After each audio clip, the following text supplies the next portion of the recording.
नमस्कार, न्यूज 21 में आपका स्वागत है। मैं हूं सरार और आप देख रहे हैं इंडिया अपडेट। आइए नजर डालते हैं आज की खास खबरों पर।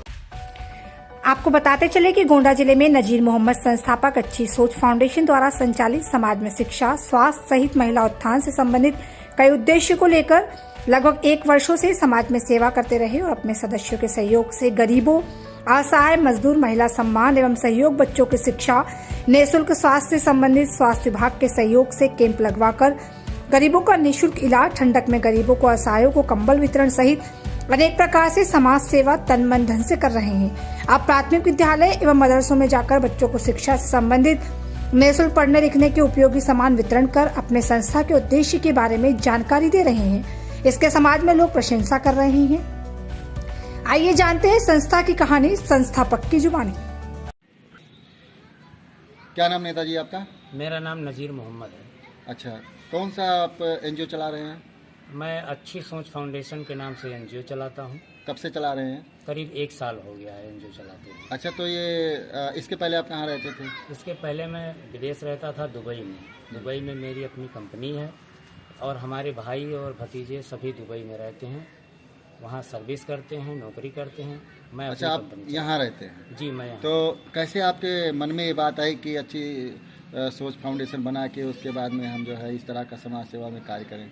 देखिए, जब मैं विदेश गया तो हमने वहाँ देखा कि और देश के लोग या और अपने यूपी को छोड़ करके अन्य प्रदेश के लोग, चाहे वो केरला हो, चाहे हैदराबाद हो, तेलंगाना हो, ऐसे प्रदेश के लोग बड़े बड़े पोस्टों पर जाते हैं और बड़ी बड़ी पोस्टों की नौकरियां करते हैं, जैसे फोरमैन हो गया, एचआर हो गया वगैरह पे। लेकिन यूपी और बिहार के ज़्यादातर लड़के लेबर कैटेगरी में जाते हैं। बहुत कम लोग हैं जो बड़े पोस्टों पर जा पाते हैं। तो जब हमने आकलन किया, अध्ययन किया इस पर, तो हमें पता चला कि हमारा प्रदेश, हमारा समाज, या आप देश भी कह सकते हैं, हम लोग अगर किसी मामले में सबसे ज़्यादा पीछे हैं तो वो है शिक्षा।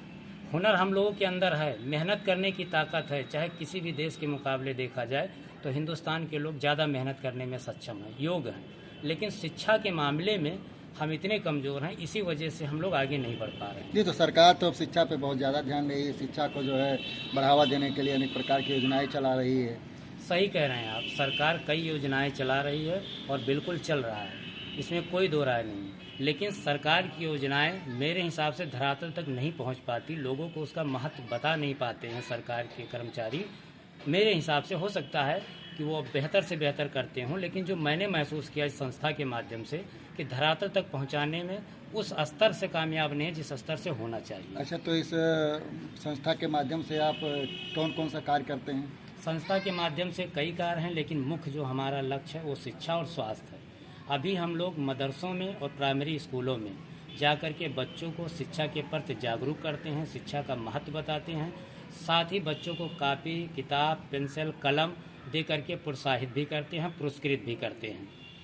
ये कार्यक्रम कब तक चलेगा आपका? ये कार्यक्रम आज से शुरू हुआ है। आज हमने रमवापुर में किया है, भानपुर में किया है, 2 मदरसों में किया है। ये आज से 18 तारीख से लेकर के 28 फरवरी तक चलेगा। और दूसरा, हम लोग निःशुल्क चिकित्सा शिविर के माध्यम से गरीब, मजदूर, असहाय लोगों को मुफ्त दवाएं वितरित करते हैं। अच्छा, जो ये काम करते हैं इसमें पैसा खर्चा होता होगा, तो कहाँ से पैसा आता है? बिल्कुल, मैं अपने जेब से लगा करके पहले मैंने शुरुआत किया था, लेकिन फिर लोग देखते गए कि ये काम कर रहे हैं और लगातार अच्छा काम कर रहे हैं, तो सब लोगों ने सहयोग देना शुरू किया। वर्तमान में करीब 70 सदस्य हैं अच्छी सोच फाउंडेशन के साथ, जो लगातार सहयोग कर रहे हैं, थोड़ा थोड़ा करके कर रहे हैं, कोई 100, 200, 500, 1000, 2000। तो इसमें सभी लोग, आप चाहें या जो भी चाहें, 1 रुपये से लेकर के जितना आप देना चाहें आप दे सकते हैं।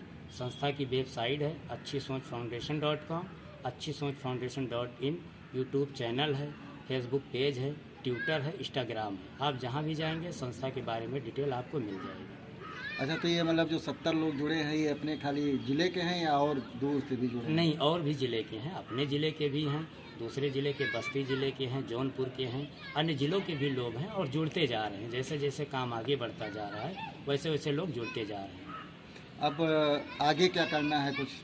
अब आगे इसको, अभी जैसे अभी बजट संस्था का कम है, अभी कम लोग हैं, पैसे का अभाव है, तो हम लोग जागरूक करने में और प्रोत्साहित करने के रूप में हम लोग कापी, किताब, पेंसिल देने का काम करते हैं। लेकिन संस्था का जैसे जैसे पैसा ज़्यादा आएगा, ज़्यादा लोग जुड़ेंगे या सरकार की तरफ से सहयोग मिलेगा, तो हम लोग निःशुल्क चिकित्सा शिविर व या गरीब बच्चे बच्चियों की जिनकी शादी नहीं हो पा रही है, या कोई बहुत ज़्यादा बीमार है, या विधवा हैं, या वृद्धा हैं, तो ऐसे लोगों का हम लोग सहारा देने का काम करेंगे।